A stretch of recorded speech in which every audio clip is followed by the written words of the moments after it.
Hello dear students, आप सभी का स्वागत है इस बहुत ही प्यारे चैप्टर में जिसका नाम है इलेक्ट्रोस्टैटिक्स। तो ये जो चैप्टर है इलेक्ट्रोस्टैटिक्स, ये आपके 11th स्टैंडर्ड में भी है, 12th स्टैंडर्ड में भी है। तो इस वक्त हम लोग पढ़ रहे हैं 12th स्टैंडर्ड का चैप्टर नंबर 8 इलेक्ट्रोस्टैटिक्स।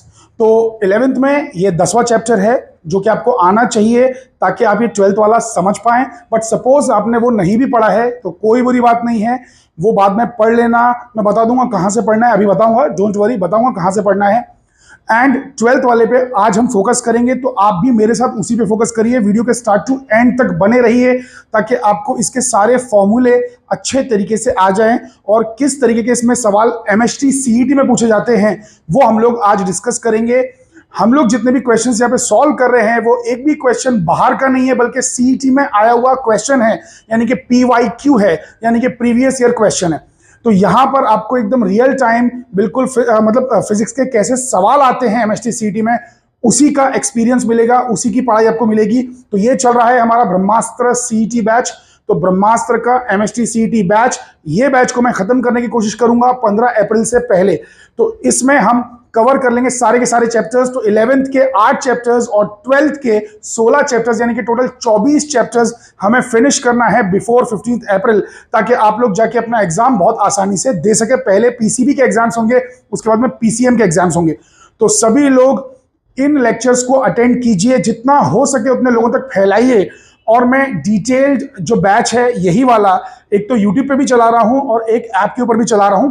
ऐप के ऊपर थोड़ा सा और डिटेल्ड है क्योंकि वहां पर लोग ज्यादा टाइम बिताते हैं, क्योंकि वहां पे थोड़ा सा पैसा खर्चा होता है। 300 रुपए का बैच है वहां पे, ठीक है। यहाँ पे क्या फ्री है, तो यहाँ पर लोग 1-2 घंटे के ऊपर का वीडियो देखते नहीं है, तो इसलिए 1-2 घंटे के अंदर जितना कवर हो सकता है मैं वो सब का सब आपके लिए कर रहा हूं। सो डोंट वरी, ये बैच भी बहुत ही डिटेल्ड है। तो ब्रह्मास्त्र सीईटी बैच, ये बैच लोगों तक पहुंचाइए ताकि ज्यादा से ज्यादा लोग हमसे जुड़ सकें और हम ज्यादा से ज्यादा फ्री मटेरियल्स, फ्री चीजें, फ्री मॉक टेस्ट ऐसा प्रोवाइड कर सकें। जब ज्यादा ऑडियंस जुड़ेगी तो मुझे लगेगा कि लोगों को मेरे लेक्चर्स पसंद आ रहे हैं और फिर उस हिसाब से मैं उतनी और ज्यादा मेहनत करके चीजें आपके लिए ला सकता हूं, ठीक है। चलिए एनीवे, तो आगे बढ़ने से पहले मैं आपको बेसिक जानकारी दे दूं कि जब भी आप फिजिक्स की पढ़ाई करने के लिए यूट्यूब पे आते हैं तो सबसे पहले आप लोग आ जाइए, टाइप करके सर्च बार में प्रोफेसर ऑफ साइंस चैनल पे। प्रोफेसर ऑफ साइंस चैनल पे आते ही यहां पर ना आपको होम पे जाना है ना वीडियोस पे जाना है, डायरेक्टली प्लेलिस्ट ही असली चीज है। प्लेलिस्ट से ही एक चैनल कैसा है उसके बारे में जानकारी मिलती है। तो प्लेलिस्ट पे जाते ही प्लेलिस्ट पे क्लिक कीजिए। प्लेलिस्ट पे क्लिक करते ही आपको यहाँ पे मिल जाएगा सबसे पहला आपका प्यारा batch, which is Brahmastra physics batch, जिसमें काफी सारे वीडियोस अपलोड हो चुके हैं और भी वीडियोस अपलोड हो रहे हैं। तो मैं रोज शाम को 7:30 बजे आके लेक्चर लेता हूं, तो सभी लोग मेरे साथ शाम को 7:30 बजे जुड़ सकते हैं, सवाल पूछ सकते हैं, जो भी डाउट होगा वो क्लियर कर सकते हैं, ठीक है। तो ये हो गया ब्रह्मास्त्र सीईटी बैच। उसके बाद एक बात बता दूं, एक बहुत ही जरूरी सूचना, 20 मार्च को हम लोग जो है चलाने वाले हैं, 20 मार्च को हम लोग चलाने वाले हैं, याद रखिए, हम लोग चलाने वाले हैं एक लाइव सेशन, मैराथन सेशन। एक मैराथन सेशन रहेगा जिसमें 11th स्टैंडर्ड के सारे चैप्टर्स, पूरे 14 चैप्टर्स में इंपॉर्टेंट डेरिवेशंस, इंपॉर्टेंट फॉर्मूले और इंपॉर्टेंट क्वेश्चंस पूरे डिस्कस करने वाला हूं। तो आप लोग उस बैच में जरूर जुड़िए। सुबह 8 से लेके दोपहर के 1 बजे तक का 5 घंटे का पूरा सेशन होगा, 5 घंटे का मैराथन सेशन। तो उसमें आप लोगों को मेरे साथ जुड़ना है। It will be a complete live session, ठीक है, लाइव सेशन होगा। और उसके अंदर आपको बेसिकली यानी कि 11th स्टैंडर्ड की सारी पढ़ाई आपकी हो जाएगी। बहुत सारे बच्चों के एग्जाम्स 21 मार्च, 25 मार्च, 23 मार्च ऐसे करके स्टार्ट हो रहे हैं, तो वो लोगों के लिए बहुत काम आएगा। यहां पर और भी आपको मैं जानकारी दे दूं कि जब आप 12th स्टैंडर्ड में जाएंगे, जो भी बच्चे भी 11th के बच्चे देख रहे हैं, तो जो 12th में जाएंगे तो आप लोगों को ये प्रैक्टिकल्स बहुत काम आएंगे, बिकॉज मैंने कॉलेज में जाके प्रैक्टिकल्स बनाए हुए हैं। तो प्रैक्टिकल कैसे करना है आपको समझ में आएगा। सबसे इंपॉर्टेंट चीज जो 11th 12th सभी को काम आने वाली है वो ये 2 प्लेलिस्ट, जो कि है 11th स्टैंडर्ड का कंप्लीट फिजिक्स, 14 चैप्टर्स पूरे इसके अंदर हैं, और 12th के पूरे 16 चैप्टर्स, यानी कि टोटल मिला के 30 चैप्टर्स का पूरा यहाँ पे सब कुछ आपको मिल जाएगा।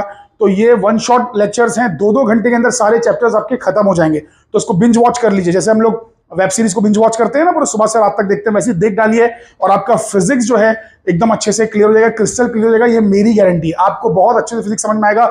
आपको टेक्स्ट बुक को हाथ लगा के देखने की भी जरूरत नहीं पड़ने वाली है, ठीक है। चलिए, तो बहुत सारी जानकारी आपको मैंने दे दी। अब हम लोग आ जाते हैं अपने प्यारे चैप्टर पे जिसका नाम है इलेक्ट्रोस्टैटिक्स। तो हम लोग पढ़ रहे हैं लेसन नंबर 8, 12th क्लास वाला एमएचटी सीईटी ब्रह्मास्त्र बैच। ठीक है, तो चलिए आइए शुरू करते हैं। तो ये है हमारी पहली स्लाइड। ये है आपका मतलब इंपॉर्टेंट फॉर्मूले, तो फटाक से फॉर्मूले देख लेते हैं। तो बहुत ही बेसिक फॉर्मूले हैं, वो है आपका कूलम्स लॉ। तो सभी लोग जानते हैं कूलम्स लॉ होता क्या है, F is equals to 1/4 pi epsilon nought, पहला चार्ज दूसरा चार्ज अपॉन डिस्टेंस का स्क्वायर। अरे यानी कि अगर मान लो कि एक चार्ज यहाँ है दूसरा चार्ज यहाँ है, तो ये चार्ज उस बंदे को पुश करेगा, धक्का मारेगा, तो वो होगा फोर्स, और वैसे ही वो बंदा उसको इक्वल एंड ऑपोजिट फोर्स यहाँ देगा, वो भी होगा फोर्स। और वो फोर्स की वैल्यू कैसे दी जाएगी, तो अगर ये चार्ज है Q1 और ये चार्ज है Q2 और इनके बीच का गैप है R, तो फोर्स की वैल्यू होगी 1/4 pi epsilon not Q1 Q2 by R square. समझ गए, बहुत ही बचकाना है। सो 1/4 pi epsilon not Q1 Q2 upon R square. अच्छा, अब इसमें 1/4 पाई एप्सिलॉन नॉट की वैल्यू डायरेक्टली हमेशा के लिए याद कर लीजिए, ये 9 × 10⁹ है, जो कि बहुत ही सिंपल है। क्या है, 9 × 10⁹, तो ये सभी को याद रह जाएगा, डोंट वरी। फिर दूसरी बात, ये जो एप्सिलॉन नॉट है, एप्सिलॉन नॉट, इसे हम क्या कहते हैं, तो एप्सिलॉन नॉट को क्या कहते हैं, ध्यान से देखिए बच्चा। तो जो एप्सिलॉन नॉट है, इसे हम लोग कहते हैं परमिटिविटी ऑफ फ्री स्पेस। क्या कहते हैं, परमिटिविटी ऑफ फ्री स्पेस। तो वैक्यूम की परमिटिविटी ज्यादा याद रखने की जरूरत नहीं, खाली नाम याद रख लो, परमिटिविटी ऑफ वैक्यूम या परमिटिविटी ऑफ फ्री स्पेस। ठीक है, तो परमिटिविटी ऑफ फ्री स्पेस यानी कि अगर ये दोनों चार्जेस के बीच में हवा रही या कुछ भी नहीं रहा, वैक्यूम रहा, कुछ भी नहीं रहा मतलब वैक्यूम रहा, या कुछ तो रहा जैसे हवा, तो चलेगा चलेगा, फॉर्मूला यही रहेगा। लेकिन लेकिन लेकिन अगर उसके अलावा कोई और मीडियम रहा, तो फिर ये फॉर्मूला नहीं आएगा, फिर फॉर्मूला थोड़ा सा बदल जाएगा। तो फॉर्मूला हो जाएगा F of medium is equals to 1/4 pi epsilon nought epsilon R। ठीक है, इस तरीके से आएगा Q1 Q2 by R square. आप देख सकते हैं दोनों में कोई फर्क ही नहीं है, एग्जैक्टली सेम। खाली यहाँ पे एप्सिलॉन नॉट तक खत्म हो गया था, यहाँ पे एप्सिलॉन नॉट के बाद एप्सिलॉन R भी लिखा हुआ है, जहां पे एप्सिलॉन R का एक और सिंबल है कैपा। कैपा भी यूज करते हैं, एप्सिलॉन R के बदले कैपा भी यूज करते हैं। कैपा, कटप्पा नहीं रहे बाबा, कटप्पा नहीं, कैपा, कैपा सिंबल यूज करते हैं। और ये जो रहता है एप्सिलॉन R या कैपा, इसकी value is given in the question. So value is given in question, इसकी value is given in question. इसकी वैल्यू पहले से किसी को भी नहीं मालूम, तो ये क्वेश्चन में देते हैं। इसकी वैल्यू, कैपा की वैल्यू या एप्सिलॉन R की वैल्यू ऑलरेडी दी जाती है। अच्छा, इसका नाम क्या है, तो इसका नाम क्या है, तो नाम सुन लो, इसको हम लोग कहते हैं रिलेटिव परमिटिविटी। क्या कहते हैं इसको, रिलेटिव परमिटिविटी, या फिर डाई इलेक्ट्रिक कॉन्स्टेंट। क्या कहते हैं, डाई इलेक्ट्रिक कॉन्स्टेंट। तो इस तरीके से रहता है। अच्छा, अब साइंटिस्ट लोगों को क्या है ना, ज्यादा मेहनत करने की आदत है नहीं, तो यहाँ पे एप्सिलॉन नॉट एप्सिलॉन R को मिला के एक और उन्होंने टर्म बना दिया है। तो एप्सिलॉन नॉट एप्सिलॉन R को मिला के हम लोग बोलते हैं एप्सिलॉन। जहाँ पे एप्सिलॉन क्या है, एप्सिलॉन कुछ और नहीं बल्कि परमिटिविटी ऑफ मीडियम है, permittivity of medium. I hope कि सभी के मस्तिष्क में मेरी बातें घुस रही। कितना बचकाना है यार ये, रुको अभी तुमको समझ में आएगा, डोंट वरी डोंट वरी। इधर देखो, इधर देखो बच्चा, ध्यान से देखो। तो अगर एयर रहा या वैक्यूम रहा, तो जो कूलम का फोर्स है वो हो जाएगा 1/4 pi epsilon not Q1 Q2 by R square. अरे हाँ क्या ना रे बाबा, करता है ना बाड़ा तुला, करता है ना सगळ्यांना। Are you guys understanding what I am trying to say या बच्चा। उसके बाद अगर यहाँ पे रहा कोई और मीडियम, मीडियम म्हणजे काय रे बाबा, मीडियम म्हणजे काय, यहाँ पे कुछ और रहा, सपोज यहाँ पे रहा आपका, मान लो बीच में पानी है, पानी ले लो, या उसके बीच में कुछ और रख लो, रबर का ब्लॉक रख दो, रबर का ब्लॉक, रबर रख दो, अभी कुछ और रख दो, ठीक है। तो फिर ये Fm बन जाता है और ये बन जाता है 4 पाई एप्सिलॉन, ठीक है, Q1 Q2 by R square. जहां पे आप इसको चाहें तो ऐसा भी लिख सकते हैं, एप्सिलॉन नॉट एप्सिलॉन R। एक ही बात है, दोनों एक ही फॉर्मूले। अरे भैया यहाँ पे एप्सिलॉन नॉट है जो कि हवा के लिए है या वैक्यूम के लिए, खाली जगह के लिए, इसलिए एप्सिलॉन नॉट लिखा है। नॉट मतलब जीरो, नॉट बोले तो NOT नॉट नहीं है रे बाबा, NOUGHT नॉट है, NOUGHT नॉट। तो नॉट का मतलब होता है जीरो। तो जीरो मतलब बीच में कुछ भी नहीं है, या तो हवा है या तो कुछ भी नहीं। अरे हवा भी कुछ भी नहीं के बराबर है, कुछ भी नहीं जैसी ही है हवा, ठीक है। तो ये हो गया, लेकिन बीच में कुछ और है तो फिर ये आ जाएगा, एप्सिलॉन आ जाएगा। जहां पे एप्सिलॉन की वैल्यू क्या है, epsilon nought into epsilon R. जब एप्सिलॉन आर क्या है, रिलेटिव परमिटिविटी, समझ गए। उसका नाम ऐसा क्यों रखा गया मालूम है, क्योंकि देखो एप्सिलॉन की वैल्यू क्या थी, एप्सिलॉन नॉट एप्सिलॉन आर बराबर। तो एप्सिलॉन आर क्या हो जाएगा, एप्सिलॉन अपॉन एप्सिलॉन नॉट, यानी कि permittivity of medium upon permittivity of free space. तो भैया जब आप दो सेम चीजों को कंपेयर करते हो, दो सेम चीजों को कंपेयर करते हो, उसकी तुलना करते हो, कंपैरिजन करते हो, तो भैया उसको तो रिलेटिव ही कहा जाता है ना। तो मीडियम की परमिटिविटी डिवाइड बाय हवा की परमिटिविटी, तो जब ऐसा लोगे तो भैया रिलेटिव परमिटिविटी कहलाएगा। तो इसलिए इसका नाम रिलेटिव परमिटिविटी। और यही नहीं बल्कि इसको हम लोग कैपा भी कहते हैं, डाइलेक्ट्रिक कांस्टेंट भी कहते हैं, डाइलेक्ट्रिक कांस्टेंट। और उसके पीछे वजह है ना, अरे भैया डाइलेक्ट्रिक कांस्टेंट क्यों कहते हैं, ये हो गया रिलेटिव परमिटिविटी, ये हो गया डाइलेक्ट्रिक कांस्टेंट, मतलब बात एक ही है, दोनों एक ही चीज है। ऐसा क्यों कहते हैं, अरे क्योंकि दो मीडियम की, दो जो मीडियम है, अरे बाबा एक मीडियम तो समझ लो हो गया आपका हवा, और दूसरा मीडियम हो गया कुछ और बीच में, आपने रख दिया पानी, आपने रख दिया माइका शीट, आपने रख दिया रबर, आपने रख दिया ग्लास, कुछ भी रख दिया। तो दो मीडियम की इलेक्ट्रिसिटी का जो फोर्स है, इलेक्ट्रिक फोर्स है, कूलम का फोर्स कौन सा है, इलेक्ट्रिक फोर्स है। कूलम का फोर्स कौन सा फोर्स है, इलेक्ट्रिक फोर्स है। तो इलेक्ट्रिक फोर्स को कंपैरिजन कर रहे हैं, तो इलेक्ट्रिक फोर्स को जब कंपेयर करेंगे भैया तो डाइलेक्ट्रिक कांस्टेंट ही कहलाएगा ना। सो डाइलेक्ट्रिक कांस्टेंट, आई होप के सभी के मस्तिष्क में मेरी बातें घुस चुकी हैं। सो डाइलेक्ट्रिक कांस्टेंट क्यों कहते हैं, और इसके बदले आप चाहें तो ऐसा लिख सकते हैं F of vacuum upon F of medium, ठीक है, ऐसा लिख सकते हैं। तो देखो दो मीडियम का कंपैरिजन हो रहा है, दो मीडियम का कंपैरिजन हो रहा है, तो डाइलेक्ट्रिक कांस्टेंट, दो मीडियम के इलेक्ट्रिक फोर्स का कंपैरिजन हो रहा है, इसलिए इसका नाम है डाइलेक्ट्रिक कांस्टेंट। चलो एनीवे यार, ये सब तो चीजें डिटेल लेक्चर की हैं, यहाँ पे बताने लायक नहीं है ये चीजें, बट ठीक है मैंने आपको बता दिया, डिटेल में याद रख लेना। आगे की कहानी देखो, अब गाउसेस लॉ, तो कूलम लॉ का बड़ा भाई है गाउसेस लॉ। तो गाउसेस लॉ क्या बोलता है, ध्यान से सुनेंगे, ये गॉस लॉ नहीं है रे बाबा, गॉस अपने इंडिया में बोलते हैं इसको, ये जर्मन आदमी है, जर्मनी का है, और वहां पे इसका है गाउस, नाम क्या है इसका, गाउस। तो गाउसेस लॉ के बारे में हम पढ़ रहे हैं, किसके बारे में पढ़ रहे हैं, गाउसेस लॉ के बारे में। सो गाउसेस लॉ, सो गाउसेस लॉ क्या कहता है, closed integral E dot ds is Q enclosed upon epsilon not. बस इतना खाली रट लो हमेशा हमेशा के लिए, ज्यादा कुछ करने की जरूरत नहीं है, इतना खाली रट लो। तो गाउसेस लॉ ये कहता है, आप सुनो इसका मतलब क्या मैं समझा देता हूं, एग्जांपल देख लो, बहुत ही बचकाना है, इतना देख के डरो मत रे बाबा, बहुत इजी है। ये इंटीग्रेशन है और ये क्लोज्ड, ऐसा गोल बना देंगे ना तो क्लोज इंटीग्रेशन है। E for electric field, ds मतलब एरिया, और ये हो गया आपका charge enclosed upon epsilon not. इसी को थोड़ा सुधार के ऐसा भी लिखते हैं, E dot A total charge upon epsilon not, ठीक है, ऐसा भी लिखते हैं। दोनों ही सही हैं, छोटू एरिया है तो इसलिए उसको इंटीग्रेट करना पड़ रहा है, अगर एरिया बड़ा दिया हुआ है तो इंटीग्रेशन की जरूरत नहीं है, ठीक है। और क्यू एनक्लोज मतलब कितना चार्ज बंद है, तो ये पूरा चार्ज मतलब आपको लेना है जो भी बंद है। तो अब इसका मतलब क्या, सुनो, किसी ने आपको बोला कि what is flux passing through given surface, तो फ्लक्स कितना है गिवन सरफेस में से सवाल पूछा गया। तो अब देखो एक सरफेस बना हुआ है, कुछ भी बना के दे दिया, ठीक है, अब इसके अंदर चार्जेस रख दिए। तो मान लो इसके अंदर एक चार्ज रखा हुआ है -3 कूलम, एक रखा है +2 कूलम, एक रखा है +7 कूलम, ऐसे करके चार्जेस रखे हुए हैं। अच्छा, और एक रखा हुआ है यहाँ पे -1 कूलम, ऐसा करके चार्ज रखा है। इन लोग बोल रहे हैं कितना फ्लक्स पास हो रहा है। अच्छा, फ्लक्स होता क्या है, तो फ्लक्स क्या होता है बेटा, तो फ्लक्स जो होता है इलेक्ट्रिक फ्लक्स, इलेक्ट्रिक ई लिखा है ना, तो इलेक्ट्रिक फ्लक्स, ये फाई जो है फाई, अबे ये और ये अलग है, अरे बाबा ये इंटीग्रेशन है रे बाबा, क्लोज्ड इंटीग्रेशन, ये मैथ्स है, और ये क्या है, फ्लक्स है, इलेक्ट्रिक फ्लक्स, ये फिजिक्स है, ये मैथ्स है, ये फिजिक्स है, इससे कोई लेना देना नहीं है।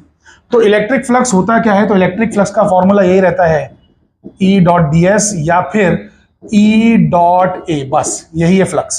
तो इन लोग को ये वैल्यू चाहिए, लोग बोल रहे हैं कि कितना फ्लक्स है, कितना फ्लक्स निकल रहा है इस चीज में से, कितना फ्लक्स निकल रहा है इस चीज में से। अबे समझ में आ रहा है कि नहीं समझ में आ रहा है, अरे मेरे प्यारे प्यारे बच्चों, मेरे प्यारे प्यारे अकल के पुतलो, आपको समझ में आ रहा है बेटा कितनी बेसिक चीज बता रहा हूँ। सो इट्स डैम इजी, दो कितना इजी है, तुमको ये निकालने बोला बराबर, अबे तुम्हें फ्लक्स निकालने बोला, फ्लक्स पूछा तो फ्लक्स तो बचकाना है ना, ई डॉट ए थोड़ी ना निकालते बैठेंगे। अबे टाइम किसके पास है, ई डॉट ए की वैल्यू क्या है, total charge upon epsilon not, ये निकालेंगे। तो देखो कैसे निकालेंगे, बहुत इजी है। तो बेसिकली चार्ज कितना है टोटल, इधर देखो 7 + 2 9, 9 - 3 6। अब बोलोगे सर ये इसका क्या हुआ, 6 - 1 करो, गलत गलत। ये एनक्लोज है क्या, बंद है क्या, नहीं है ना, बाहर है ना, अपने को क्या चाहिए, एनक्लोज चाहिए, बंद चार्जेस चाहिए, बंद सरफेस के अंदर जितने बंद है वो चाहिए। तो 7 + 2 9, 9 - 3 6, तो यहां आ जाएगा 6 coulomb divided by epsilon not की वैल्यू होती है 8.85 × 10⁻⁻12। ठीक है, ये वैल्यू रट लेना हमेशा के लिए, बहुत ही इंपॉर्टेंट वैल्यू है, 8.85 × 10⁻12। बस इसका डिवाइड करके जो भी आंसर आएगा दैट इज द आंसर। तो ये तुम्हारा होमवर्क है, तुम लोग करते रहना, ये क्या आंसर आने वाला है। बट आई होप कि तुम्हारे भेजे में बातें घुस रही है भाई, समझ में आ रहा है, इट्स डैम इजी। ओके, तो ये हो गया गाउसेस लॉ, बहुत ही बचकाना लॉ है, बहुत ही प्यारा लॉ है। अच्छा, अब आगे आ जाते हैं हम लोग और फॉर्मूले देख लेते हैं। तो यहां पर अगर मान लो कि एक सिलेंड्रिकल कंडक्टर है तो उसके बाहर कितनी फील्ड होती है उसका फॉर्मूला दिया हुआ है। तो सिर्फ ये याद कर लो, सब कुछ याद रखने की जरूरत नहीं है, सब कुछ याद रखने की जरूरत नहीं है, ठीक है, सिर्फ इतना वाला याद रखो। देखो तो मैं आपके लिए ना बना देता हूं, रुको मैं आप लोग के लिए बना देता हूं। ये किधर गया, क्या हो गया इसको, कौन सा कलर है ये, अच्छा व्हाइट है क्या, तभी कुछ दिख नहीं रहा है। ये देखो ये भी बहुत बेकार है, रुको अब ठीक है। तो आपको सिर्फ यहां से यहां तक ही याद रखना है, ठीक है, यहां से यहां तक ही याद रखिए, सिर्फ यहां से यहां तक कि एक सिलेंडर अगर रहेगा सिलेंडर, तो सिलेंडर के बाहर कितनी फील्ड रहती है। तो देखो एक वायर है, एक वायर जैसा है, तो वायर ही सिलेंडर होता है। अब एक वायर एक तार सिलेंडर की शक्ल का होता है। तो ये जो तार है इसके बाहर, मतलब इसकी मान लो ये एक्सिस है, तो इसके बाहर यहां पर कुछ r दूरी पर कितनी इलेक्ट्रिक फील्ड है इस पॉइंट P पर। तो इलेक्ट्रिक फील्ड का इसका जो फॉर्मूला होता है λ/2πε0r, इस तरीके का रहता है, ठीक है।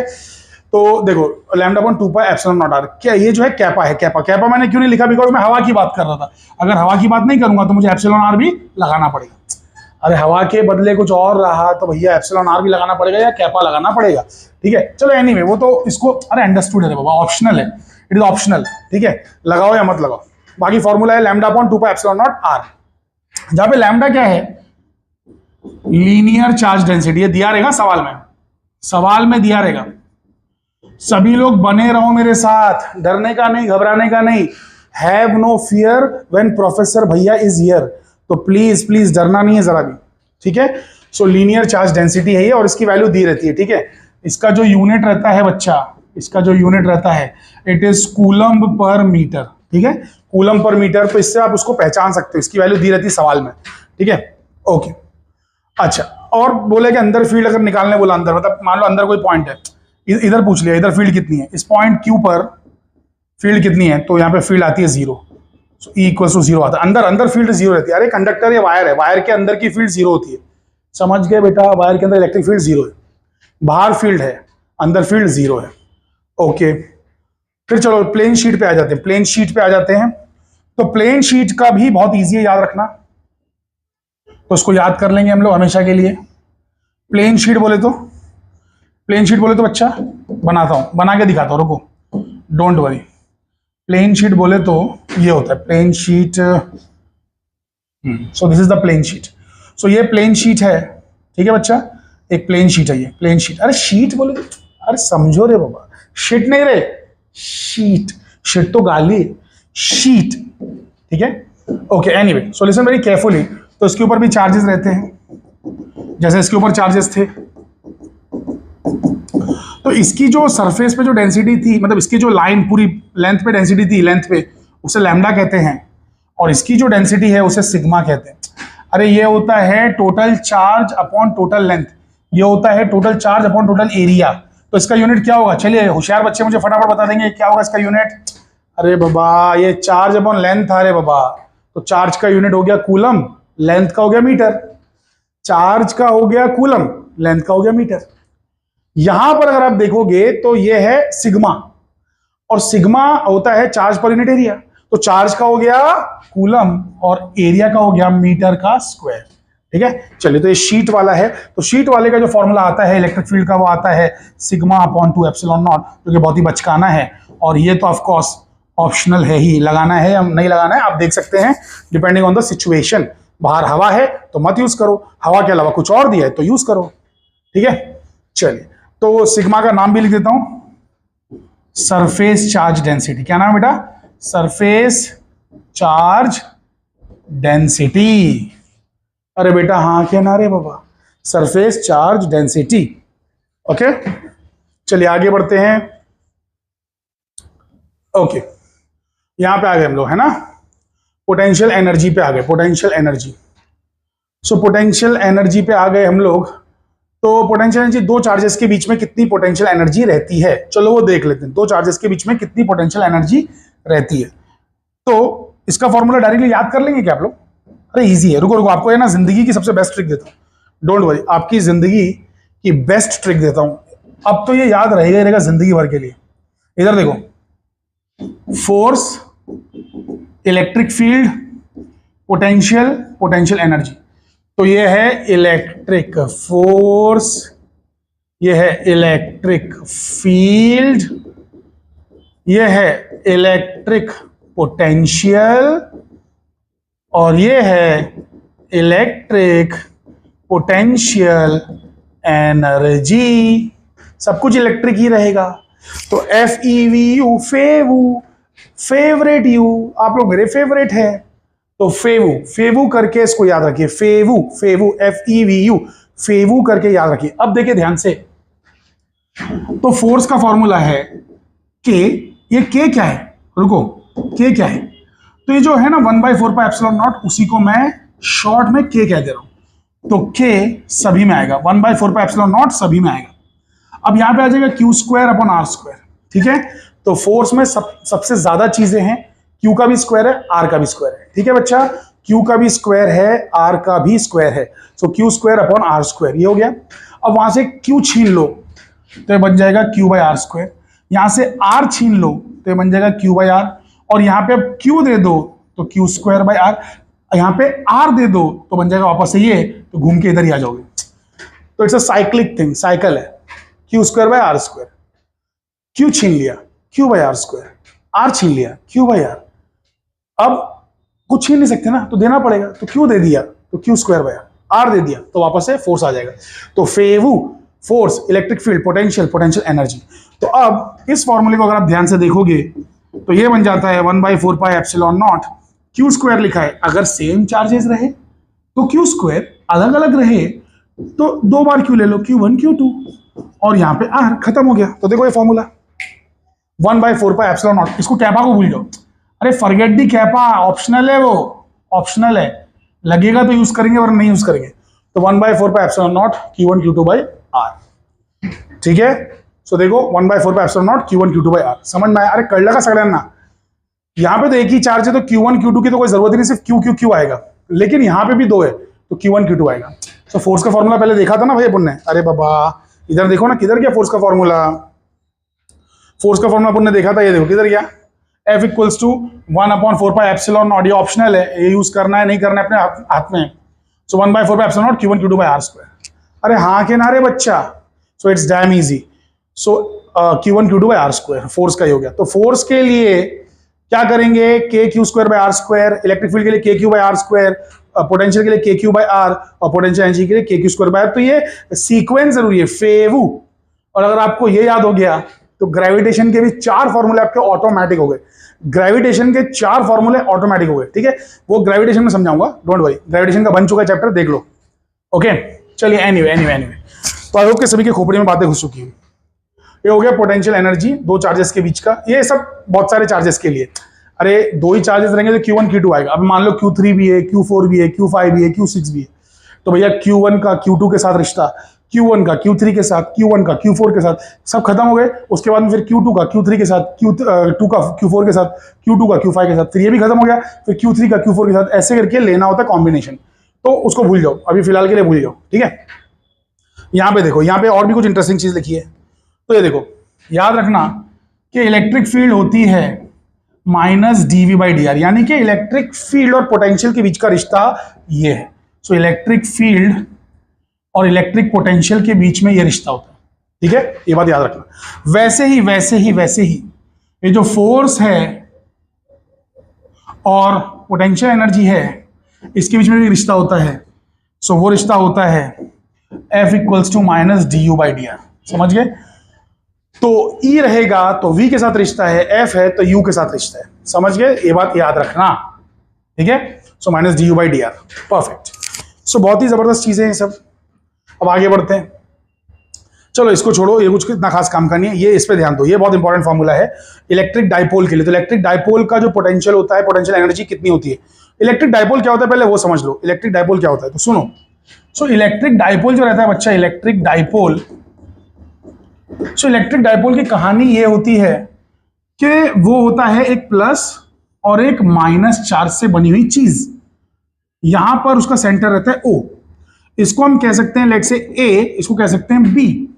तो इसके सामने अगर कोई भी चीज रखोगे, इसके सामने कोई भी चीज रखोगे तो बेसिकली ये कुछ फोर्स भी एक्सर्ट करेगा। तो इसका फोर्स, इलेक्ट्रिक फील्ड, सबके अलग अलग फॉर्मूले हैं जिसको हमको देखना नहीं है, इतना सीटी में आता ही नहीं है, इतना सीटी में आता ही नहीं है, कभी नहीं आया आज तक सीटी में। तो इतना अपने को नहीं देखना है, अपने को बहुत शॉर्ट में चीजें देखनी है।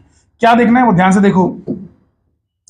सो डाइपोल मोमेंट, इस डाइपोल की जो औकात है वो उसके डाइपोल मोमेंट के अंदर है, जिसे हम P से P नाम से पुकारते हैं, P से। और वो होता है चार्ज की वैल्यू इंटू इसकी लंबाई। तो इसकी जो पूरी लंबाई है वो L है, ठीक है। और इसके चार्ज की वैल्यू Q है, ये प्लस Q है, ये माइनस Q है।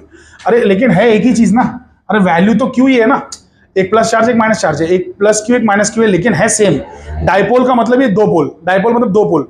तो एक ऐसी चीज जिसके दो पोल हों, तो दो पोल का मतलब वो सेम ताकत वाले पोल होंगे। तो इसलिए यहाँ पे Q1 Q2 नहीं आएगा, Q आएगा। तो डाइपोल की औकात क्या होती है, डाइपोल का एक चार्ज इंटू उसकी लंबाई, ठीक है। तो चार्ज इंटू लंबाई, चार्ज इंटू लंबाई, ये होता है डाइपोल मोमेंट। इसको याद रख लेना।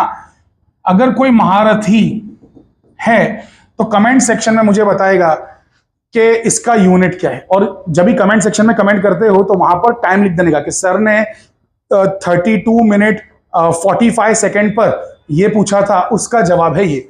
तो उससे क्या होता है कि मुझे समझ में आ जाता है कि आप किस चीज का जवाब दे रहे हो। वरना कमेंट में आप लोग जवाब दे देते हो, बट मैं ढूंढता रहता हूँ कि कहाँ कौन सा सवाल पूछा था, किसका जवाब दे रहे हैं ये लोग। तो इसका यूनिट मुझे आप बता देना, दैट इज योर क्वेश्चन। और बहुत ही ईजी है, ये चार्ज है और ये लेंथ है, ठीक है। तो इसका यूनिट मुझे बताना क्या है, ये होगा डाइपोल मोमेंट। अब और क्या चीजें हैं इसमें, चलो और देख लेते हैं। हाँ ये वाला, तो मान लो कि एक डाइपोल है, ये डाइपोल, इसको मैंने टेढ़ा मेढ़ा करके एक बाहर से कोई इलेक्ट्रिक फील्ड चली आ रही थी उसमें रख दिया। तो यहां से कोई इलेक्ट्रिक फील्ड चली आ रही थी तो उसमें रख दिया इसे।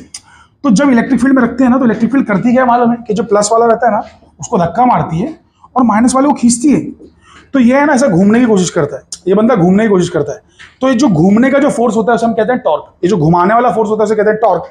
तो टॉर्क का फॉर्मूला रहता है P क्रॉस E, ठीक है। यहाँ पे टॉर्क का फॉर्मूला रहता है P साइन थीटा। ये बात याद रख लेना। ये तो गया टॉर्क। लेकिन जब ये बंदा ऐसा रखा है, यहां पे कुछ तो एंगल है थीटा, ये बंदा ऐसा रखा हुआ है, तो ये घूमना चाहता है ना, ये घूमना चाहता है। यानी कि जब तक मैं इसे पकड़े रहूंगा तब तक तो रुका रहेगा, लेकिन जैसे छोड़ दूंगा ये घूम जाएगा। तो घूमने की इसके अंदर टेंडेंसी है, यानी कि इसके अंदर एक पोटेंशियल एनर्जी। पोटेंशियल एनर्जी क्या होती, क्या है पोटेंशियल एनर्जी? वो चीज है जो आपसे वर्क करवाती है या आपको काइनेटिक एनर्जी देती है या आपको चलवाती है। तो इसके अंदर एक एनर्जी है, मतलब इसे, अरे एनर्जी कैसे मालूम पड़ा, इसे पकड़ के रखे हो तो रुका हुआ है ना, छोड़ोगे तो क्या हो जाएगा, सीधा हो जाएगा।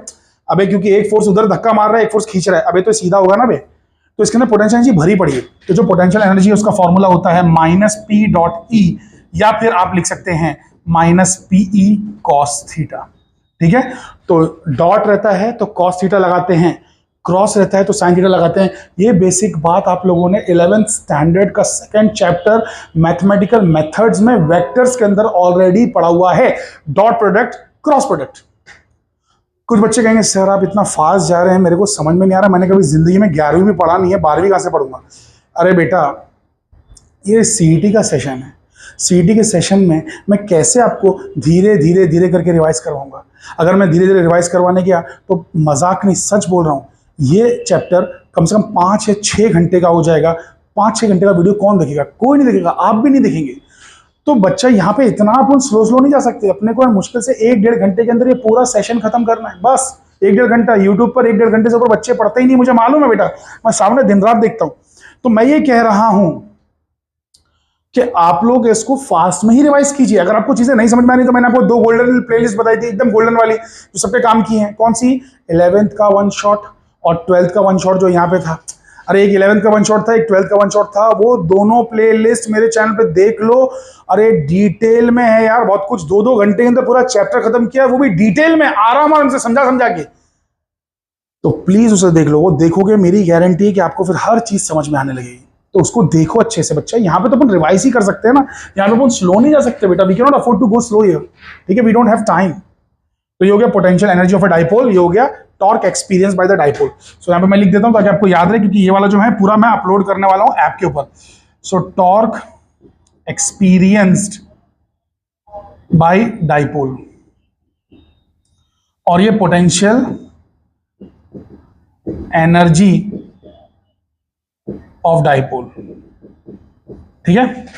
चलो ये बात याद रख लेना, और फॉर्मूले देख लेते हैं। तो ये हो गया, ये हो गया। अच्छा, पोटेंशियल एनर्जी और वर्क डन के बीच में एक और रिश्ता है, वो भी देख लो कैसा है। तो सुनो, मान लो कि ये यहाँ पे था, इसको मैं टेढ़ा करके घुमा के और कहीं ले गया, तो पहले θ1 एंगल पे था, बाद में θ2 पे लेके गया, तो वर्क करना पड़ेगा ना, मेहनत करना पड़ेगी भाई। सो मान लो कि ये बंदा इस तरीके से था, इस पे फोर्स लग रहा था भैया, इसको ऐसा फोर्स लग रहा था क्योंकि इलेक्ट्रिक फील्ड कुछ इस तरीके से थी, और ये था हमारा एंगल थीटा। तो ये जो θ1 एंगल था, जो भी था एंगल थीटा, इसको अब मैं θ1 बोल रहा हूं, और इसे मैं घुमा रहा हूं, टेढ़ा कर रहा हूं, टेढ़ा करके मैं इसे ऐसा बना दे रहा हूं, टेढ़ा करके मैं इसे ऐसा बना दे रहा हूं। तो अब ये ऐसा हो गया, तो ऐसा होते ही एंगल बदल गया, तो ये जो नया एंगल बना इसका नाम है θ2। तो भैया θ1 से θ2 हिलाओगे, θ1 से θ2 उसको ले जाओगे, तो मेहनत तो करना पड़ेगी ना, वर्क तो करना पड़ेगा। तो वो जो वर्क डन का फॉर्मूला है वो आपका हो जाता है PE cos θ1 minus cos θ2, that's it. So वही फॉर्मूला यहाँ पे लिखा हुआ है, ठीक है। अच्छा, इसको भूल जाओ, ये इन लोग ने बराबर से लिखा नहीं है, ठीक है। तो जो मैंने लिखा है उसको आप लोग याद रखेंगे, cos θ1 माइनस cos θ2। तो यहाँ पे इन लोग ने दिया रहेगा कि 30 डिग्री पे था, 60 डिग्री पे ले गए, तो 30 डिग्री यहां डालो, 60 डिग्री यहां डालो, खत्म, काम खत्म। तो आपको वर्क डन का आंसर आ जाएगा, ठीक है, ओके। तो इसके बारे में अगर लिखना तो मैं क्या लिखूंगा, work done in rotating a dipole, बस। तो डाइपोल को रोटेट करने के लिए कितनी ताकत चाहिए, कितना काम चाहिए। चलो ये हो गया। अब आ जाते हैं कैपेसिटेंस पे, असली खेल यहाँ पे कैपेसिटेंस का ही, बिकॉज 12वीं लेवल का असली फिजिक्स यही है। तो कैपेसिटेंस आके समझ लेते हैं कि है क्या। तो सुनो सुनो सुनो, इतना खाली याद रखो शॉर्ट में कि अगर मैंने 2 प्लेट्स लिया, एक प्लेट ये, उसके बाजू में एक और प्लेट, और दोनों पे चार्ज डाल दिया, ऑपोजिट चार्ज, तो इनके बीच में एनर्जी स्टोर होती है, और ये बन जाता है कैपेसिटर, ठीक है। तो जो कैपेसिटर है, सुनो, ये जो 2 चार्जेस है ना, अंदर की तरफ है, अभी मैं अंदर जगह थी ना, मैं इसलिए दिखाई नहीं, ये चार्जेस प्लस प्लस है ना, पूरा यहां रहेगा, वैसे माइनस है ना, पूरा यहां रहेगा, अंदर अंदर की तरफ रहेगा। अबे इधर वाले में रहेगा, इधर रहेगा ना, कि इधर, इधर नहीं, अंदर रहेगा, अंदर, यहां और यहां, प्लस और माइनस, ठीक है। चलो एनी, अब ध्यान से सुनिए, इसको बोलते हैं कैपेसिटर। अभी जो कैपेसिटर होता है बच्चा, कैपेसिटर का कैपेसिटेंस का फॉर्मूला है Q/V। तो जो चार्ज है, charge Q divide by voltage, ठीक है, ये होता है कैपेसिटेंस। सो कैपेसिटेंस का फॉर्मूला सभी लोग हमेशा हमेशा के लिए याद कर लेंगे। कैपेसिटेंस का formula, so capacitance is C equals to Q/V। एक तो चीज ये समझ में आ गई सभी को, कैपेसिटेंस हो गया। अच्छा, कितनी एनर्जी स्टोर होती है अंदर, तो एनर्जी स्टोर्ड, सो कैपेसिटर के अंदर एनर्जी जो स्टोर्ड होती है वो होती है ½ CV², ठीक है। V वोल्टेज है, C कैपेसिटेंस, बस इतनी पोटेंशियल एनर्जी स्टोर्ड होती है। तो ये है electrostatic energy stored in the capacitor, ठीक है, इसको याद रख लेना। तो वो यहाँ पे दिया हुआ है ½ CV²।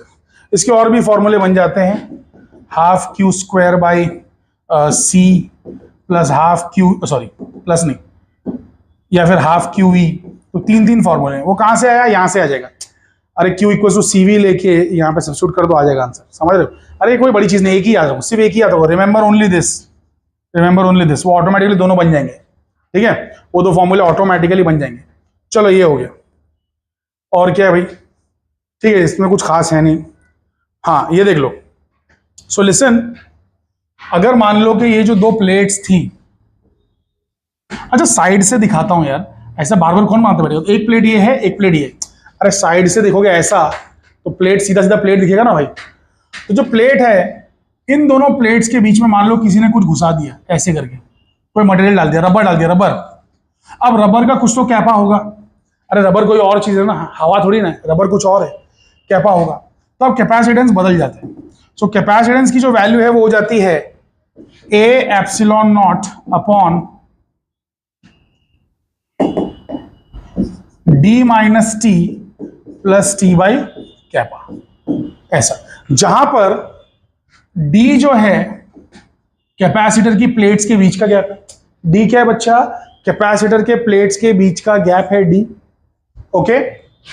और ये इसकी थिकनेस है, ये जो चीज रखी है ना रबर का ब्लॉक, उसकी थिकनेस है। तो ये आंसर आ जाता है। So A epsilon not D minus T plus T by K, ठीक है, ये हो गया। अच्छा अब मान लो कि ना बीच में कुछ है ही नहीं, कुछ भी नहीं है बीच में, कैपेसिटर अकेला है, तो अब ये क्या हो गया, ये हो गया डी बराबर, बीच में कुछ है क्या, नहीं है, तो टी जीरो हो गया। तो सिंपली आंसर आ जाता है C not is A epsilon not by D, कुछ नहीं आता। अबे टी जीरो हो गया, टी है ही नहीं, कुछ है ही नहीं ना, टी खत्म हो गया, वो चला गया, ठीक है, तो वो गायब हो गया ऐसा मान लो। तो बेसिकली से आ जाएगा ए एप्सिलॉन नॉट बाई डी, जहां पे ए क्या है, एरिया ऑफ द प्लेट। तो ये प्लेट जो है इसका कुछ एरिया होगा ना भाई, तो एरिया, तो वो एरिया यहाँ भी तो है, एरिया ऑफ द प्लेट। तो ए एप्सिलॉन बाई डी खाली कैपेसिटर सी नॉट, खाली कैपेसिटर का कैपेसिटेंस है सी नॉट, खाली कैपेसिटर का कैपेसिटेंस है सी नॉट, और वो है ए epsilon not by D. I hope के सभी के मस्तिष्क में बातें घुसी पड़ी। अच्छा अगर मान लो कभी ऐसा हो गया तो कि किसी ने कैपेसिटर लिया और ये जो पूरा है ना, पूरा इतना ही मोटा, जितनी जगह थी ना उतने में पूरा घुसा दिया, तो अगर ऐसा कभी हो जाता है कि पूरे में भर देते हो, तो एकदम इजी फॉर्मूला है, तो सी ऑफ मीडियम आ जाता है, वो आ जाता है ए epsilon not by D into kappa, ठीक है।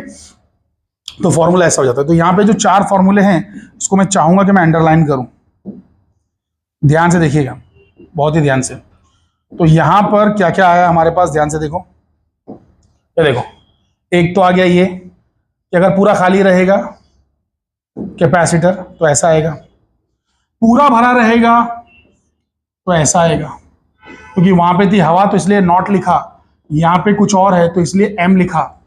अब बीच का केस क्या है कि ना पूरा भरा है ना पूरा खाली, तो उस केस में फॉर्मूला थोड़ा सा पेचीदा हो जाता है, क्योंकि इसमें हवा भी है, मीडियम भी है, दो तीन चीजें हैं ना, दो चीजें एटलीस्ट। अरे खोपड़िया में तोहार आवत है कि नहीं रे बाबा, समझ में आ रहा है बेटा, अरे करता है कि नहीं सगळे अन्ना काय नो, अरे नो की हो काय म्हणता है, look very carefully, it's damn easy.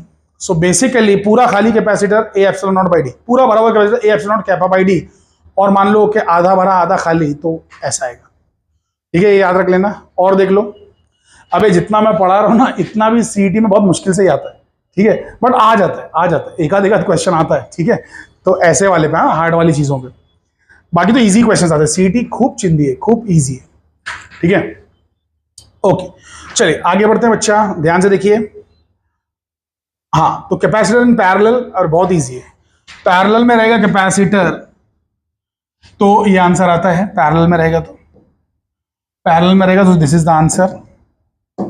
क्या तीन बंदे पैरेलल में रहेंगे, पैरेलल मतलब कैसा, एक सेकंड ना, उसको पहले मैं ऐसा ये कर लेता हूं कि भाई ये आपको याद करना है, तो ये हो गया, और सीरीज वाला जो रहेगा वो ऐसा रहेगा, ये सीरीज वाला है। अब पैरेलल म्हणजे काय, सीरीज म्हणजे काय, सो लिसन वेरी केयरफुली, अगर कैपेसिटर ऐसा लगा रहा है ना, कैपेसिटर अगर इस तरीके से लगा रहा, तीन कैपेसिटर है, C1 है, C2 है, C3 है, अगर 3 कैपेसिटर्स हैं और ऐसे लगे हुए हैं बच्चा, तो फिर वो पैरेलल में कहलाता है, उसका answer directly C1 plus C2 plus C3। अबे C1 दिया रहेगा 2, ये दिया रहेगा 4, ये दिया रहेगा 6, 2 प्लस 4 प्लस 6 12, 12 इज आंसर। सो बहुत ही बचकान है। और इसमें ऐसा रहेगा, बाजू बाजू में रहेगा, सीरीज है ना, तो इस तरीके से रहेगा सीरीज में। सो C1 C2 C3, तो इसका डायरेक्टली आंसर नहीं है, इसका आंसर कैसे निकालने का, 1/, उल्टा करने का, तो 1/2, 1/4, 1/6, तो जो भी आंसर रहेगा वो इसका आंसर रहेगा, है ना, रेसिप्रोकल कर देने का। सो बहुत ही बचकाना है ये, ठीक है, ये हो गया। आगे बढ़ते हैं, यहाँ पे कोई बहुत ज्यादा खास चीजें हैं नहीं, ये थोड़ा सा हाई लेवल स्टफ है, ये जो बच्चे बहुत ज्यादा पढ़ाई करना चाहते हैं एकदम डिटेल में, वो लोग ये सब चीजों को कर सकते हैं, ठीक है। चलिए इतना कुछ खास काम का नहीं है यहाँ पे, ये हटा देते हैं इसको, हम लोग आगे बढ़ते हैं फटाक से। मतलब ये सब चीजें कैसी है ना कि जो बहुत ही डिटेल में पढ़ना चाहता है एकदम डिटेल में, वो लोग इसको पढ़ सकते हैं, तो वो हम लोग यहाँ पे नहीं पढ़ेंगे। चलो तो मैंने बहुत कुछ एक्स्ट्रा दे दिया है। अब हम लोग यहां से क्या करेंगे, जो है एमसीक्यू सॉल्व करेंगे। ठीक है बेटा, रेडी?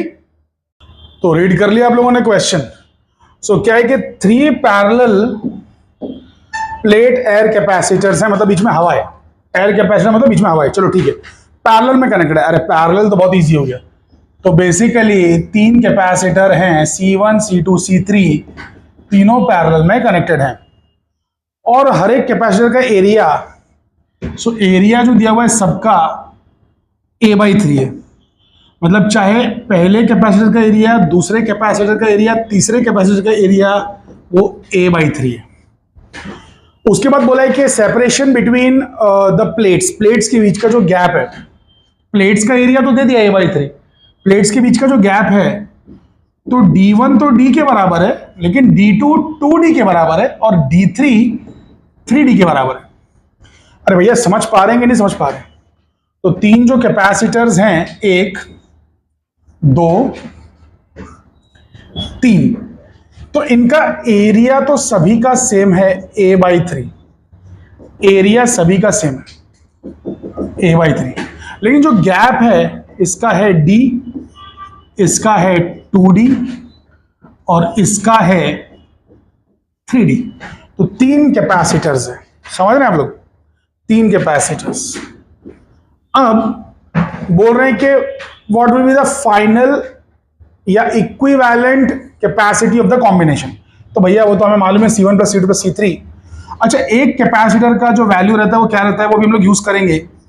तो capacitance in parallel is equals to C1 की जगह पे लिखेंगे A1 epsilon nought upon D1 plus A2 epsilon nought upon D2। Kappa नहीं लिखेंगे, क्यों? क्योंकि एयर कैपेसिटर है, बीच में हवा भरी पड़ी है, कुछ भी मीडियम नहीं है। और तीसरा होगा A3 epsilon not by D3। तो CP इज इक्वल्स टू, अब A1 की जगह पे A/3 आएगा, A2 की जगह पे भी A/3 आएगा और A3 की जगह पे A/3 आएगा।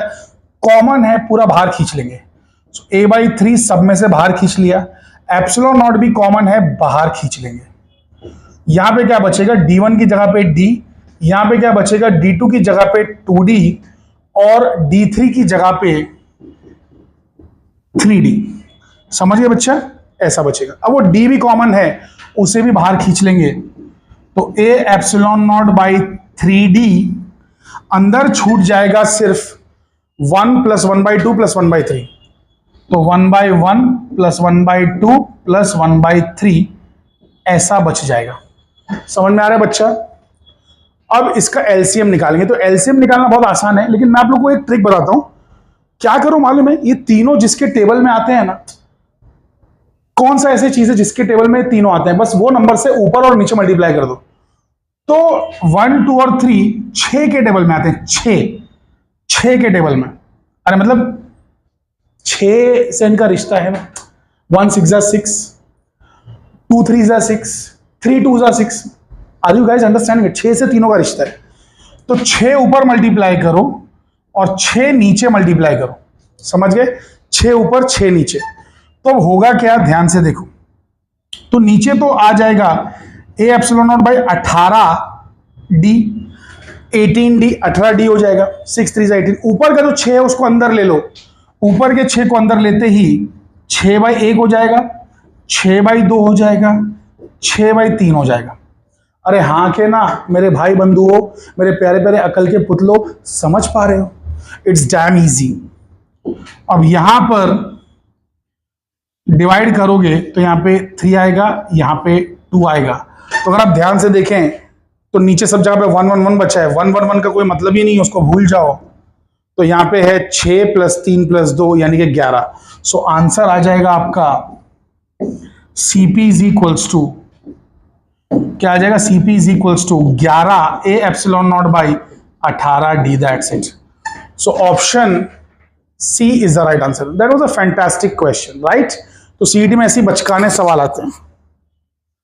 आगे बढ़ते हैं, ये हो गया। चलो यहां पहुंच जाते हैं। S1 और S2 दो इमेजिनरी सर्फेसेस है। तो देखो, दो इमेजिनरी सर्फेस बना दिया।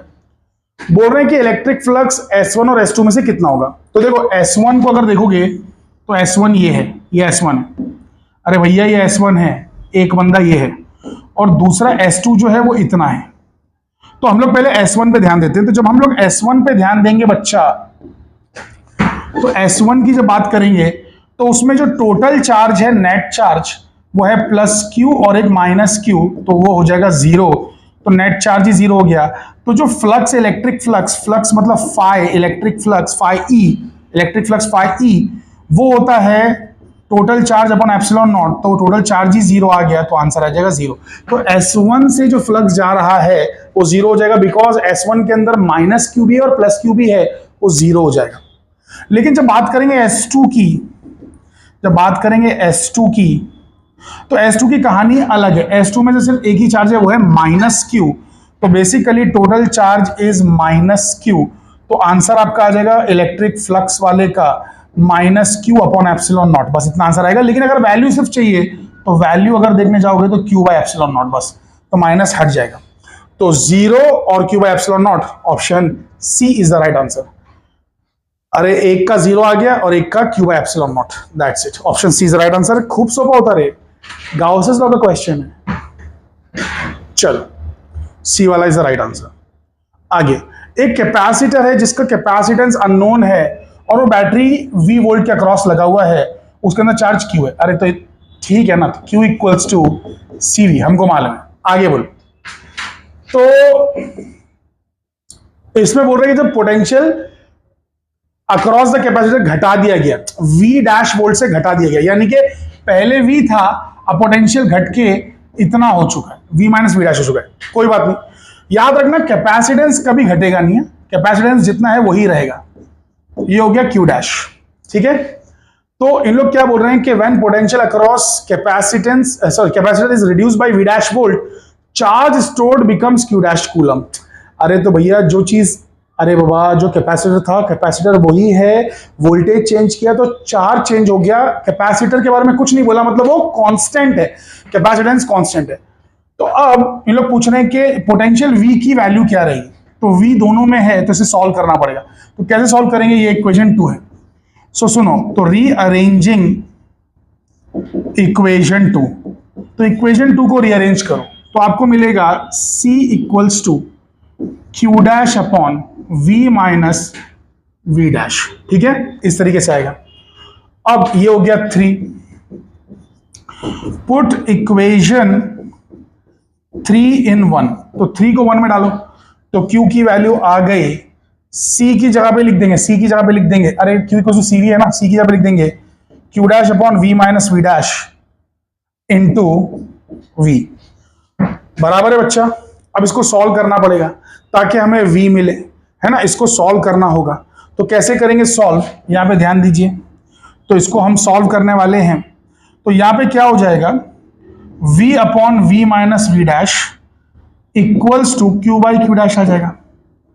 अरे देखो, ये जो Q है इसके नीचे Q डैश ले जाओ, Q के नीचे Q डैश ले जाओ, और V upon V minus V dash तो पहले से ही है। इसको उल्टा करो, इसको उल्टा करो, उल्टा करते ही V minus V dash upon V होगा, वहां पे Q डैश अपॉन Q होगा। यहां से उल्टा करोगे तो वहां से भी उल्टा होगा, इसको बोलते हैं इनवर्टेंडो। तो ये कर दिया। अब यहां पे ये बन जाएगा V by V minus V dash by V, इसको तोड़ो, अलग करो, अबे इसे तोड़ो फ्रैक्शन को, तो ऐसा बन जाएगा। तो ये बन जाएगा Q डैश बाई Q। अरे हाँ के ना मेरे भाई, तो ये हो गया 1 minus V dash by V इस Q डैश बाई Q। इस V डैश बाई V को उधर ले जाओ तो ये प्लस हो जाएगा, V dash by V plus हो जाएगा, और उसे इधर ले आओ, इसे उधर ले जाओ, उसे इधर ले आओ, तो ये बन जाएगा 1 minus Q dash by Q। अरे बनेगा कि नहीं बनेगा भाई, समझ में आ रहा है बच्चा, मेरा प्यारा अकल का पुतला, समझ में आ रहा है। तो यहां पर अगर आप ध्यान से देखें तो हमें क्या मिल रहा है, हमें मिल रहा है V dash by V is Q minus Q dash by Q, है ना, Q minus Q dash by Q। अरे भैया एलसीएम निकालो, Q minus Q dash by Q। अब इसे उल्टा कर दो, उल्टा करते ही ये बन जाएगा V by V dash is Q upon Q minus Q dash, ये हो गया। V डैश को उधर ले जाओ तो V equals to Q upon Q minus Q dash into V dash, that's it, यही आंसर है। उनको पोटेंशियल V चाहिए था तो V आ गया। सो ऐसा देखो कहां पर है, Q V dash upon Q minus Q dash, perfect, option A is the right answer. Check कर लो, Q by Q minus Q dash into V dash, perfect, option A is the right answer. चलो आगे बढ़ते हैं, यहां जाते हैं। इन लोग क्या बोल रहे हैं कि एक प्लेन सरफेस है जिसका एरिया दिया हुआ है, तो एरिया ए दिया हुआ है। सो एरिया है 200 सेंटीमीटर स्क्वायर, जो कि बन जाएगा 200 इंटू 10⁻⁻⁴ मीटर स्क्वायर। इसको रख लो कि 1 सेंटीमीटर स्क्वायर कितना होता है, 10⁻⁴ मीटर स्क्वायर होता है। ठीक है, ओके। उसको इलेक्ट्रिक फील्ड में रखा गया, तो ये ई की वैल्यू दिया हुआ है, और ये जो एंगल है ये थीटा की वैल्यू दिया है। ई दिया, ए दिया, थीटा दिया है। जाहिर सी बात है फ्लक्स के बारे में पूछने वाले हैं। सो फ्लक्स जो होता है वो होता है ई डॉट ए या फिर ई ए कॉस थीटा। इसका आंसर हमें आ गया फटाक से, जो कि है 200 इंटू, ये 200 हो गया, इंटू, अबे इलेक्ट्रिक फील्ड 200 है ना, और एरिया कितना है 200 इंटू 10⁻⁴ और cos 60। ठीक है, तो ये आपका हो गया 2 इंटू 2 इंटू 10,000। कैसे, 2 0 2 0, तो इधर आ गया 4 0, और ये है पहले से ही -4 0, तो ये दोनों कैंसिल हो जाएगा। और cos 60 होता है 1/2, जो कि यहाँ पे ऑलरेडी क्वेश्चन में भी दिया हुआ है, जबकि हमको पहले से पता ही, तो ये 2 भी कैंसिल हो गया। So 2 is the answer finally. So 2 newton metre square per coulomb, option D is the right answer. खूब सुपर होता रे, चिंदी था रे बाबा, it was damn easy, right. I hope कि यू गाइस अंडरस्टैंडिंग, इतना सरल प्रॉब्लम है यार, it's very easy. So option D, ठीक है, option D is the right answer. आगे आ जाते हैं। एक करंट कैरिंग कंडक्टर में डिस्प्लेसमेंट करंट कब प्रोड्यूस होता है, तो सुनो, डिस्प्लेसमेंट करंट आईडी का फॉर्मूला होता है epsilon not D phi E by D T. इसका मतलब डिस्प्लेसमेंट करंट तभी रहेगा जब इलेक्ट्रिक फ्लक्स बदलेगा। अगर इलेक्ट्रिक फ्लक्स वक्त के साथ ना बदले, वक्त के साथ, टाइम के साथ इलेक्ट्रिक फ्लक्स ना बदले, तो ये जीरो हो जाएगा। तो लोग ये पूछ रहे हैं कि करंट कैरिंग कंडक्टर में, जिसमें भी हो, करंट कैरिंग कंडक्टर हो या कुछ भी हो, डिस्प्लेसमेंट करंट कब रहेगा? डिस्प्लेसमेंट करंट तब रहेगा जब इलेक्ट्रिक फील्ड या इलेक्ट्रिक फ्लक्स बदलेगा वक्त के हिसाब से। इलेक्ट्रिक फ्लक्स बदलेगा वक्त के हिसाब से। Option C is the right answer, that's it. Option C is the right answer. चलो आगे बढ़ते हैं, इस वाले पे आ जाते हैं। Which of the following molecule is a non polar molecule? Directly answer है CO2, क्योंकि CO2 आपने अगर थोड़ी बहुत भी केमिस्ट्री पढ़ी है तो आपको मालूम होगा कि इस तरीके का दिखता है। कार्बन डाइऑक्साइड का मॉलिक्यूल ऐसा दिखता है, जो कि लीनियर मॉलिक्यूल है। तो लीनियर मॉलिक्यूल होने की वजह से होगा ये कि ऑक्सीजन ज्यादा इलेक्ट्रोनेगेटिव है, तो ये इलेक्ट्रॉन कार्बन के खींचेगा, ये थोड़ा डेल्टा माइनस बन जाएगा, ये थोड़ा डेल्टा प्लस बन जाएगा, तो मैग्नेटिक मोमेंट इस तरफ देखना शुरू कर देगा, क्योंकि ये डाइपोल बन चुका है। अरे भैया, इसने माइनस खींच लिया, इसके पास प्लस छोड़ दिया, तो डाइपोल मोमेंट माइनस से प्लस की तरफ होती है, तो P इधर दिखेगा। अच्छा, वैसा ये भी करेगा, तो ये भी माइनस खींच लेगा और इसके पास प्लस छोड़ देगा, हाँ क्या ना, तो होगा ये कि यहाँ पे P देखने लगेगा। अब दोनों तो बराबर ही है ना, सेम चीज है, तो P और P कैंसिल हो जाएगा, तो नेट डाइपोल मोमेंट इसकी जीरो आ जाएगी। तो जब जिसकी नेट डाइपोल मोमेंट जीरो होती है उसे कहते हैं नॉन पोलर मॉलिक्यूल। बाकी किसी को भी देखोगे ना, सब टेढ़े मॉलिक्यूल है। जैसे आप देख लोगे ना H2O को, तो H2O भी पूरा टेढ़ा है, उसमें ऐसा रहता है, तो ये कभी कैंसिल नहीं होगा। एक P इधर दिखेगा, एक P इधर दिखेगा, कैंसिल नहीं होगा। बराबर है लेकिन फिर भी कैंसिल नहीं होगा। क्यों? अरे वेक्टर का फॉर्मूला लगाओ, कैंसिल नहीं होने वाला, क्योंकि एक साथ नहीं है ना, एक लाइन में नहीं, एक लाइन में नहीं, एक लाइन में नहीं रहेगा तो कैंसिल नहीं होता। एक लाइन में नहीं है अगर, तो कैंसिल नहीं होता है। एक लाइन में रहेगा तो कैंसिल होता है। समझ में आ रहा है? एक लाइन में तो कैंसिल नहीं होगा। तो ये सब नॉन, मतलब ये सब पोलर रहेगा, ये सब पोलर है, तो this is a polar molecule. So polar, ये नॉन पोलर हो गया, समझ गए? सो CO2 is the right answer directly. चलो आगे बढ़ते हैं। क्या बोला है कि कैपेसिटर है जिसका कैपेसिटेंस है 4 माइक्रोफैरड और वो दूसरे कैपेसिटर के साथ लगा है जो क्या है 1 माइक्रोफैरड। अच्छा, तो ये है कितना? 4 माइक्रोफैरड और ये 1 माइक्रोफैरड। चलो इधर लिख देते हैं। सो 4 और 1, ठीक है। आगे फिर इसको DC सप्लाई पे लगाया गया 200 वोल्ट की। चलो ठीक है। पोटेंशियल जो C2 को मिला और C1 को मिला, वो पोटेंशियल का रेशियो निकालिए, पोटेंशियल का रेशियो। अब याद रखना कि जो 200 वोल्ट है ये दोनों में बटेगा। अब ये 200 वोल्ट दोनों में बटेगा, तो कैसे निकालते हैं सुनिए। V1, एक सेकेंड, ये तो दिख ही नहीं रहा है वाला कलर, ध्यान से देखिए। सो V1 होगा क्या, एक सेकेंड ना, सो वोल्टेज निकालना है ना हमको। हाँ, तो V1 क्या होगा, पहला जो वोल्टेज होगा, आपको कलर दिख रहा है ये वाला बच्चा? मैं तो कलर चेंज कर देता हूं मैं, येलो कलर शायद अच्छे से दिखेगा। सो हमने क्या पढ़ा था कि Q इक्वल टू CV होता है, तो V इक्वल टू क्या होगा, Q बाई C होगा, है ना, तो Q बाई C1 आ जाएगा। और V2 जो रहेगा वो रहेगा Q बाई C2, इस बात को याद रखना। मैंने दोनों में Q1 Q2 क्यों नहीं लिखा, Q और Q क्यों लिखा, क्योंकि ये बेटा सीरीज कनेक्शन है। सीरीज कनेक्शन में चार्ज तो एक ही रहता है ना, सीरीज कनेक्शन में चार्ज एक ही रहता है, तो यहां से चार्ज ऐसे करके फ्लो होगा, एक ही चार्ज रहेगा, Q इसमें से भी जाएगा, Q इसमें से भी जाएगा, तो चार्ज अलग नहीं है, वोल्टेज और कैपेसिटेंस अलग है बाबा, चार्ज अलग नहीं है, ये बात याद रखना। अब यहां से इक्वेशन क्या बन रही है, ध्यान से देखो, तो यहां से इक्वेशन बन रही है, यहां से इक्वेशन बन रही है Q इक्वल्स टू C1V1 और यहां बन रहा है Q इक्वल्स टू C2V2, तो देयरफॉर दोनों इक्वल है, तो C1V1 इज C2V2। अबे LHS इक्वल है ना, तो RHS भी इक्वल होगा बच्चा। सो देयरफॉर उनको क्या चाहिए, कैपेसिटेंस का वोल्टेज का रेशियो चाहिए ना, V1/V2 चाहिए ना, तो V1/V2 क्या हो जाएगा, V1/V2 हो जाएगा C2/C1। समझ में आ रहा है कि नहीं, बराबर लिख रहा हूं कि गलत लिख रहा हूं, बराबर लिख रहा हूं कि गलत लिख रहा हूं। Capacitor C1 is connected in series with another capacitor, so C1V1 is what, C2V2 है ना। so ये हो जाएगा आपका कितना, V1/V2 is C2/C1, करेक्ट है ना, C2/C1। so 1:4 आ रहा है, ये 1:4 कैसे आया रे, वोल्टेज जो है 1:4 आ रहा है, रेशियो ऑफ द C2, हाँ C2 to C1 बोला है, सॉरी C2 to C1 ना, मतलब यानी कि V2/V1 चाहिए, इनको V1/V2 नहीं चाहिए, तो C1/C2 आएगा।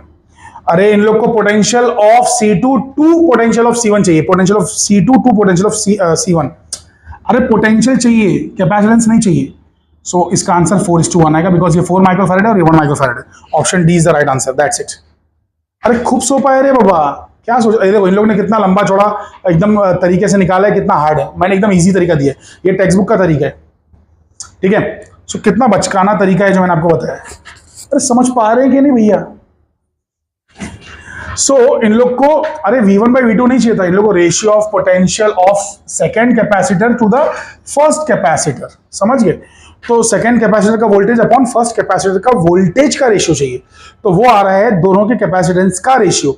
सो ये है 4 माइक्रोफैरेड और ये है 1 माइक्रोफैरेड, वो माइक्रो माइक्रो सब कैंसिल होकर 4:1 आ गया, that is the answer, option D. चलो आगे बढ़ते हैं, ये हो गया। आगे दो स्फेरिकल कंडक्टर्स हैं, 3 microfarad 2 microfarad are charged to the same potential having radius this much, sigma sigma represent the density of the charge of the spherical, then what. अच्छा ठीक है, सुनो, तो स्फेरिकल कंडक्टर्स है, ऐसा स्फेरिकल कंडक्टर्स है दोनों, इन लोग का पूछा है कि सिग्मा 1 और सिग्मा 2 का रेशियो क्या रहेगा। देखो पढ़ लो पहले ध्यान से बेटा, दो स्फेरिकल कंडक्टर्स हैं, एक का चार्ज है 3 माइक्रोफैरेड, दूसरे का चार्ज है 2 माइक्रोफैरेड, पहले का जो रेडियस है वो 3 सेंटीमीटर, दूसरे का रेडियस है 2 सेंटीमीटर। सिग्मा 1/सिग्मा 2 क्या रहेगा। अब सिग्मा होता क्या है, सुनो, सिग्मा क्या होता है, Q अपॉन एरिया, क्या रहता है, चार्ज अपॉन एरिया, समझ रहे हैं बच्चा। अरे डेंसिटी है ना, सरफेस चार्ज डेंसिटी, तो चार्ज अपॉन एरिया रहेगा ना, ये अपन ने पहले देख चुके हैं भाई। अपन ने बोला था लैम्डा होता है total charge upon total length और सिग्मा होता है total charge upon total area, हाँ के ना। सो बहुत ही बचकानी बात है भाई, भूलो मत। ओके, तो अब देख लीजिए, पहले पे जो है चार्ज 3 माइक्रोफैरेड है, इसका एरिया कितना है, तो एरिया होता है 4 पाई इंटू रेडियस का स्क्वायर, रेडियस कितना है 3 सेंटीमीटर, ठीक है। अच्छा मैं को अगर मीटर में कन्वर्ट करेंगे तो 10⁻² आता है, स्क्वायर दिया है ना, तो 10⁻4 आएगा। सो मैं साइड में लिख रहा हूं। वैसे ये चार्ज कितना है, ये चार्ज कितना है, दूसरा वाला चार्ज है 2 माइक्रोफैरेड। सो यहां ले लिया 2 माइक्रोफैरेड डिवाइड बाई दूसरा वाला एरिया कितना है, तो दूसरा वाला एरिया अगर आप देखोगे तो वापस से 4 पाई इंटू आर स्क्वायर आएगा। सो 4 पाई इंटू रेडियस जो है वो है 2 सेंटीमीटर, इसका स्क्वायर इंटू 10⁻⁴, तो ये और ये कैंसिल हो जाएगा। फिर उसके बाद में माइक्रो माइक्रो कैंसिल हो जाएगा, 4 पाई कैंसिल हो जाएगा, और क्या बचेगा बच्चा, क्या बचेगा, तो यहाँ पर एक 3 कैंसिल हो जाएगा, यहाँ पर एक 2 कैंसिल हो जाएगा, तो ये नीचे का 2 ऊपर चला जाएगा, तो आंसर आ जाएगा 2/3, दैट्स इट, परफेक्ट। तो ये 2 ऊपर चला गया और 3 नीचे, समझ गए बच्चा। 2/3 is the right answer. I hope के सभी के मस्तिष्क में सारी बातें प्रवेश कर चुकी है। Okay, so option A is the right answer, ठीक है। आगे बढ़ते हैं। सो दो कैपेसिटर्स हैं, कंडेंसर मतलब कैपेसिटर, या पुराना नाम है कंडेंसर, पुराना नाम है, अभी नए जमाने में कैपेसिटर बोलते हैं। तो दो कैपेसिटर हैं C और 2C, दोनों के दोनों पैरेलल में कनेक्टेड हैं और सीरीज में एक तीसरा कैपेसिटर कनेक्टेड है, मतलब दो पैरेलल में आपस में। सो यहां पर है C और उसके नीचे है 2C और ये दोनों सीरीज में कनेक्टेड हैं 3C के साथ। ठीक है, आगे क्या है, इन लोगों को V वोल्ट दिया गया, charge on the capacitor C is how much. अच्छा, इस पे चार्ज पूछा है कितना रहेगा, इस पे चार्ज कितना रहेगा। सो Q इक्वल्स टू व्हाट, सो इसको मैं Q1 नाम दे रहा हूं, है ना। तो इसको कितने वोल्ट से चार्ज किया गया, V वोल्ट से चार्ज किया गया, तो V वोल्टेज लगाया गया इन तीनों कैपेसिटर को। ठीक है, अच्छा बच्चा, अब हम लोग इसको निकालेंगे कैसे, ध्यान से सुनना। सो ये थोड़ा सा कॉम्प्लेक्स है, ये थोड़ा सा कॉम्प्लिकेटेड है, ध्यान से सुनिए बच्चा। करना क्या है कि पहले इसका कैपेसिटेंस पूरा निकालो कितना है, तो पूरा कैपेसिटेंस इसका निकालोगे तो C प्लस 2C ये आ जाएगा 3C। सो ये C पैरेलल का आ गया। ठीक है, अच्छा इसके बाजू में आप देखोगे कि एक और लगा हुआ है ना। अरे अब ये सर्किट ऐसा बन चुका है, यहाँ पे 3C आ गया, इसके बाजू में भी 3C आ गया। कैसे कैसे आया, अरे भाई C और ये 2C था, डायरेक्टली ऐड कर दिया C प्लस 2C, पैरेलल में डायरेक्टली ऐड करते हैं ना, तो C plus 2C equal to 3C आ गया। वहां पे 3C बाजू बाजू में हो गया, तो अब C सीरीज निकालना है, तो C सीरीज हो जाएगा 1/3C प्लस 1/3C। सॉरी, इसको ऐसा लिखना नहीं पड़े, ऐसा लिखते हैं 1/CS। तो ये आपका कितना आंसर आएगा, ध्यान से देखो। तो ये हो जाएगा 1/CS is equals to 9C square 3C plus 3C। कैसे आया, पहले नीचे का आपस में एलसीएम निकालना आता है ना बच्चा, अपन ने पढ़ा था ना 9वीं क्लास में, 8वीं क्लास में। सो 3C इंटू 3C करेंगे तो 9C स्क्वायर आएगा, फिर इसको क्रॉस मल्टीप्लाई करेंगे, पहले आपस में मल्टीप्लाई फिर क्रॉस मल्टीप्लाई। सो 3C प्लस 3C, तो ऊपर हो गया 6C, तो 1/CS आ रहा है। 1/CS इज इक्वल्स टू कितना आ रहा है, what 6C upon 9C square, एक C कैंसिल हो गया, 3 2 6, 3 3 9, सो देयरफॉर 1/CS इज 2/3।